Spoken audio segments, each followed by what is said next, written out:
Bonjour à tous, voici donc Benjamin, Yannick de la voilerie Saucelles. Nous sommes partenaires avec le réseau USHIP et aujourd'hui on va vous présenter les différentes voiles de portant.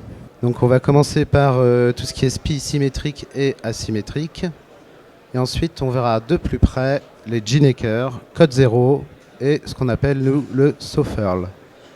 On finira par un petit comparatif de ces trois dernières voiles. Donc on va commencer par ce qu'on connaît tous le mieux, on va dire, c'est le fameux SPI symétrique. En fait sur le graphique que vous voyez là, ici, c'est ce qu'on appelle les abacs d'utilisation de voile. Là on peut trouver effectivement, c'est la voile qui se rapproche le plus du vent arrière, comme on peut voir sur le schéma. Cette voile est donc très volumineuse par définition, se porte sur un tangon obligatoirement. Le tissu utilisé est ce qu'on appelle du nylon. Donc c'est un tissu qui est très sensible à la déformation, qui peut se déformer énormément pour empêcher tout risque de déchirure dans les regonflements. Voilà. Donc maintenant le SPI symétrique, asymétrique. Donc on peut voir que les polaires ne sont pas tout à fait les mêmes. On voyait que sur le SPI symétrique, les polaires étaient plus sur le 180 degrés, 170, 180 degrés. C'est une voile plus portante, tandis que l'asymétrique permet de faire plutôt du bon plein. C'est une voile qui s'utilise avec un bout dehors, une coupe triradiale. On peut aussi l'utiliser sans bout dehors, mais c'est plus compliqué. Donc il nécessite quand même ce matériel. Donc la plage d'utilisation la plus optimale est entre 110 et 165 degrés par rapport au vent réel. Ce qu'on peut juste effectivement rajouter sur ces deux premières voiles de portant, qui sont les voiles qu'on connaît le mieux, puisque ce sont les voiles les plus utilisées, c'est que ce sont des voiles qui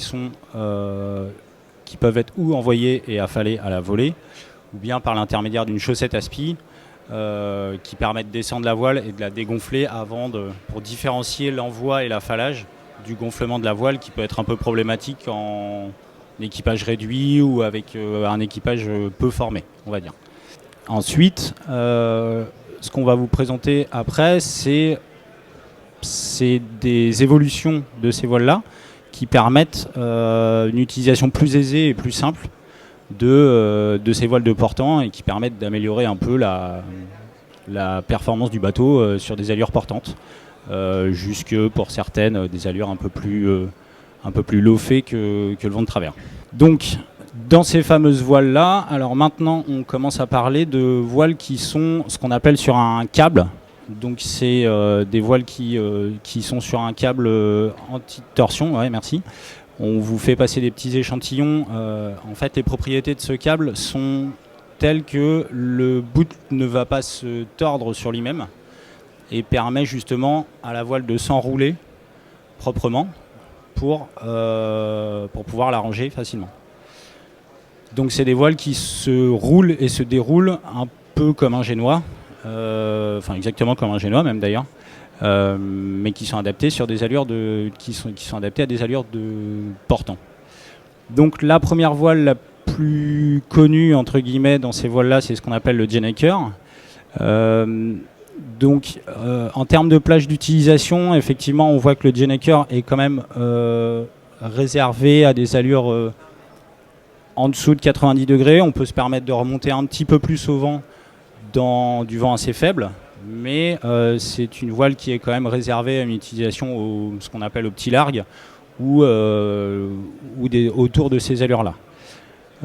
Donc effectivement le tissu utilisé est du tissu en polyester. La différence du tissu polyester et du nylon est essentiellement l'allongement de la voile. Donc comme c'est des voiles qui sont destinées à être utilisées assez proches du vent de travers, on cherche assez peu de déformation du tissu. Et donc on réserve le polyester tissé d'une manière générale à ces usages-là. Ensuite, alors, on parle de code 0. En fait, cette dénomination code 0 vient à la base des bateaux de régate, et surtout les gros bateaux, qui en fait définissent les voiles de portant en chiffres de leur utilisation du plus serré vers le vent, vers le plus bas et le plus fort. Donc le fameux code 0 en fait est un dérivé de voile de régate qui permet, la différence qu'on a vue par rapport au Genaker, qui permet de se rapprocher assez près du vent réel, hein. Là on parle de vent réel bien sûr. Donc cette voile-là se permet de se rapprocher assez près du vent dans des conditions relativement légères de force de vent. Et c'est une plage d'utilisation qui est limitée, mais qui, quand cette voile est utilisée dans la bonne plage d'utilisation, est très efficace, puisqu'elle peut rajouter énormément de surface de voile. Le tissu utilisé pour ce genre de voile est encore plus résistant et de moindre déformation que le polyester, qui concernait les Genaker, puisque là on parle carrément de sandwich laminé, donc des voiles qui ont très peu de déformation, ou alors carrément d'une membrane. La possibilité de membrane vient assez vite sur des bateaux d'une certaine taille, pour pouvoir toujours limiter la déformation du tissu, pour pas que la voile s'arrondisse et qu'on puisse remonter plus près du vent. Donc le montage de cette voile-là nous implique aussi d'avoir en général un bout dehors et de toute façon un emmagasineur pour pouvoir la monter sur ce fameux câble anti-torsion qu'on vous a montré tout à l'heure. La dernière voile, alors cette voile est née d'une volonté de limiter le nombre de voiles à bord, le nombre de voiles de portant. Et donc en fait cette voile est un mix, si on peut dire, d'un hybride entre le Genaker et un spi asymétrique classique. Donc ça s'appelle nous on appelle ça le Sofurl, ça peut avoir d'autres noms. Donc cette voile est toujours sur un câble anti-torsion, donc avec un guindant qui est droit pour lui permettre de s'enrouler. Par contre, à la différence des deux autres voiles qu'on a vues auparavant, c'est une voile qui a beaucoup plus de ronde chute, ce qu'on appelle de ronde chute, et qui est beaucoup plus volumineuse, pour essayer de coller le plus possible à la forme d'un spi asymétrique et pouvoir développer le plus de surface possible.